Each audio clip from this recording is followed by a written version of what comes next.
À la une de l'actualité, la vie revient lentement à la normale à Moutsamoudou, capitale de l'île d'Anjouan, après la prise de contrôle par l'armée de la Médina. Une semaine après les inondations dans l'Aude, le président Emmanuel Macron s'efforce de rassurer les habitants de Villalier, l'une des communes les plus touchées au nord-est de Carcassonne. Et puis accusé de viol, l'attaquant vedette de la Juventus Turin, Cristiano Ronaldo, a assuré ce lundi être un exemple sûr et en dehors du terrain.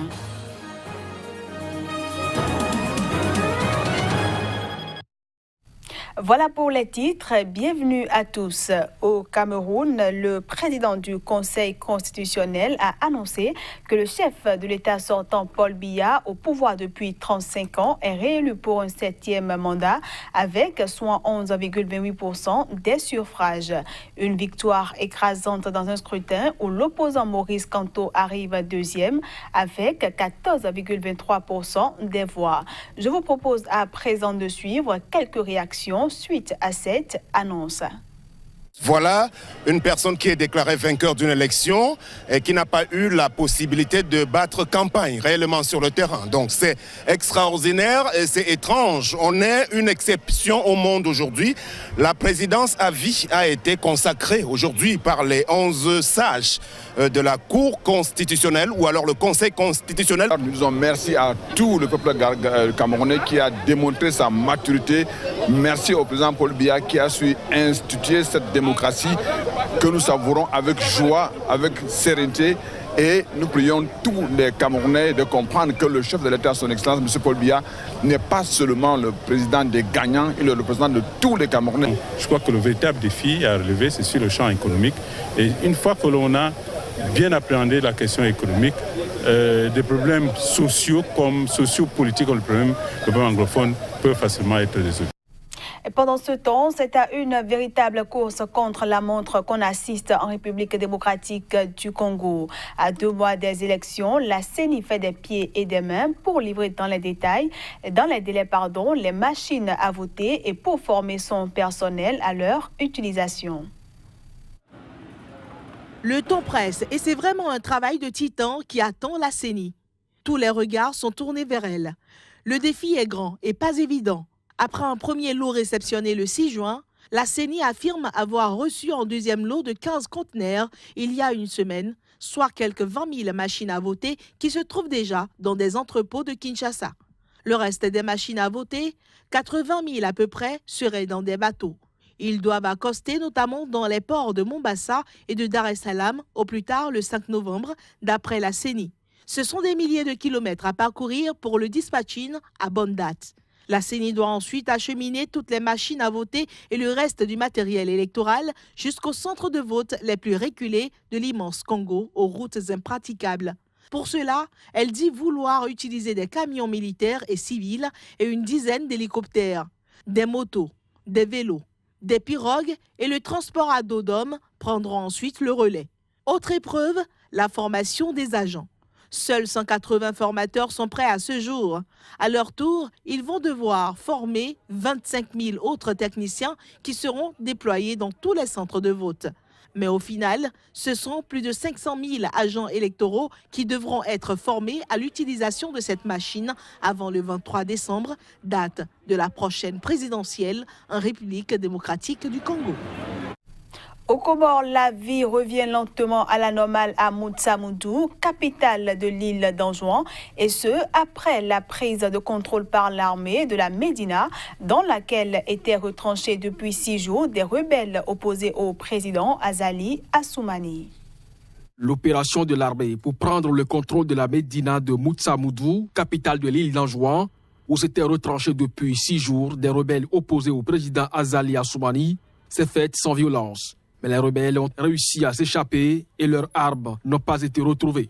Accusé d'avoir armé les rebelles, le gouverneur d'Anjouan, Abdou Salami Abdou, était détenu ce dimanche par la gendarmerie comorienne. Une enquête est ouverte, des gens sont interpellés à la gendarmerie, plusieurs noms sont cités, parmi lesquels celui du gouverneur Salami Abdou Salam, raison pour laquelle il a été interpellé hier et il est devant la loi, il est entendu par la gendarmerie, comme toute personne impliquée directement ou indirectement dans ces agissements. Ils seront entendus et déférés devant le parquet. Le gouverneur Salamé a demandé sa reddition hier. C'est lui qui a appelé les autorités pour qu'il soit récupéré là où il était. Donc, avec ce qu'on a fait, il est arrêté, il était au milieu de la gendarmerie, il a passé quelques heures au niveau des brigades de recherche et des enquêtes. Normalement, il devait être dans sa maison en qualité de résidence surveillée. Je sais le taux de chômage qui est ici. Ces jeunes-là, comme ils sont désœuvrés, ils n'ont pas de quoi faire, ils sont facilement manipulables.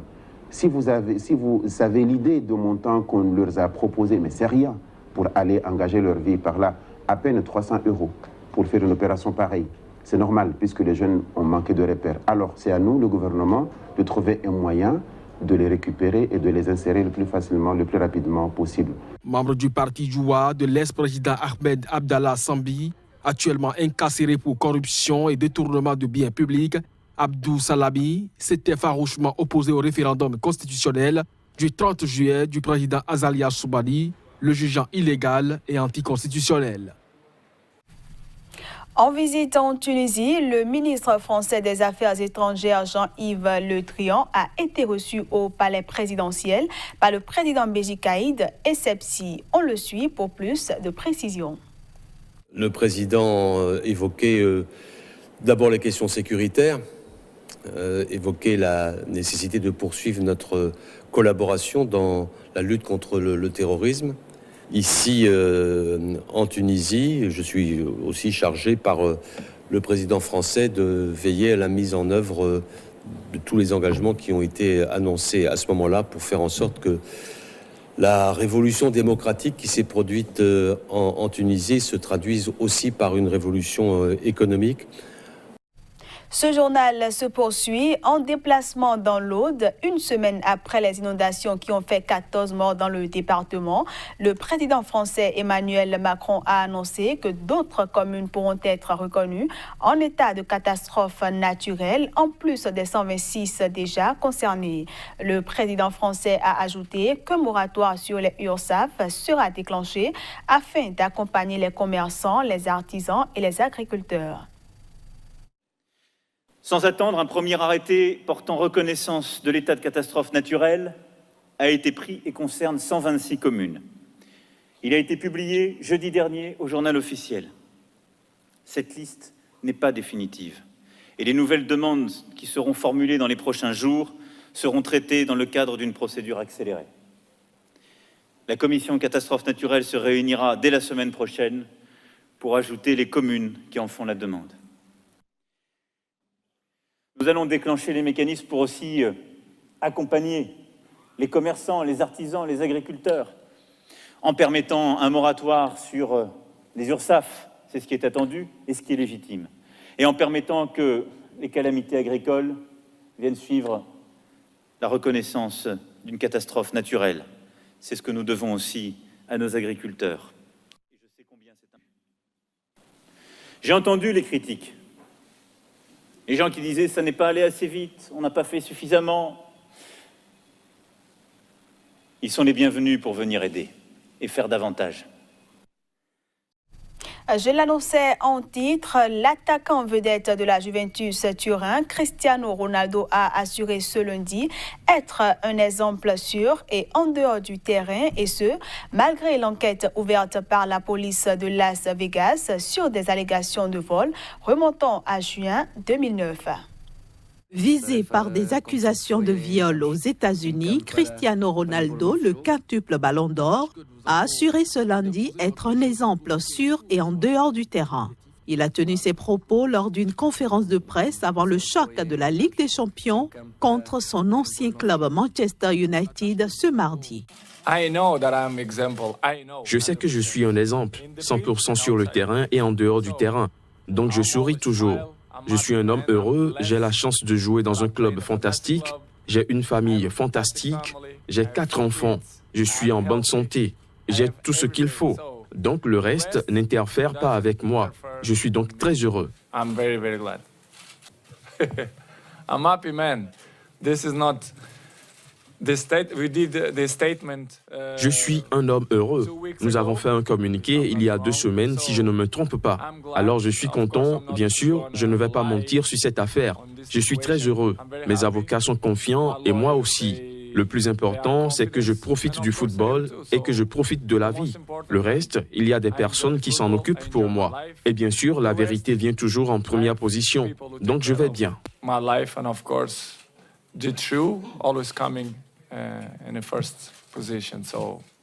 La star portugaise se trouve dans la tourmente après des accusations de viol aux États-Unis, une affaire qui remonte à près de 10 ans.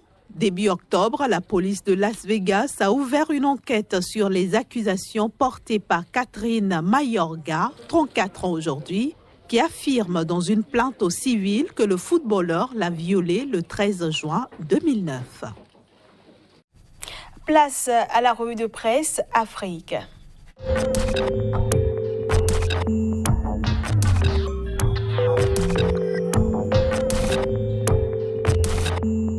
Amateurs de la revue de presse Afrique sur Sika TV, bonjour et bienvenue. Les destinations de ce numéro sont la Côte d'Ivoire, le Sénégal, le Togo et le Cameroun. Et parlant du Cameroun, l'actualité est consacrée à la victoire de Paul Biya au scrutin présidentiel. Ainsi, le journal Info Matin nous informe de la réélection de Paul Biya.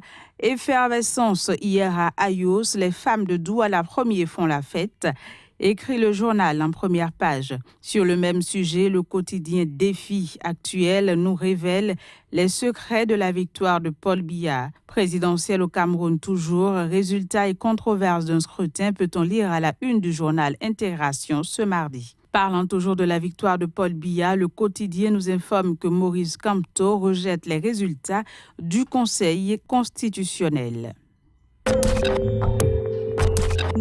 Le point de l'actualité au Togo à présent, recomposition de la CENI. Le régime traficote la liste de la C14 et nomme 4 représentants, dénonce le quotidien Liberté, qui informe également ses lecteurs que l'ANC tient Yark Daméamé, responsable de la sauvage agression de son président fédéral dans la COSA. Au Sénégal, visite de Macky Sall à Ziguinchor. Direct Info nous informe que le président égrène un chapelet de satisfaction. Le quotidien Vox Populi nous apprend que Serigne Bass a rabroué les femmes de l'APR lors de la visite d'une délégation conduite par le ministre de la Femme à Touba. Sénégal toujours, visite de Madické à Tivaoune. Le calife sermon Wade, peut-on lire en titre du journal Le Quotidien ce mardi. Puis suivi parcellaire de l'obligation de déclaration de patrimoine, Sud Quotidien nous apprend que Macky est à l'épreuve de l'OFNAC. Dernière escale du jour, la Côte d'Ivoire, où le gouvernement promet des solutions rapides face à la crise de commercialisation de l'AVA, à en croire le journal Fraternité Matin ce jour. Autre information à lire à la une de Fraternité Matin, BTS 2018, le journal nous révèle que le taux d'admissibilité est de 57%. Voilà, ce sera tout pour la revue de presse Afrique de ce 23 octobre 2018. Merci de nous avoir suivis et à bientôt.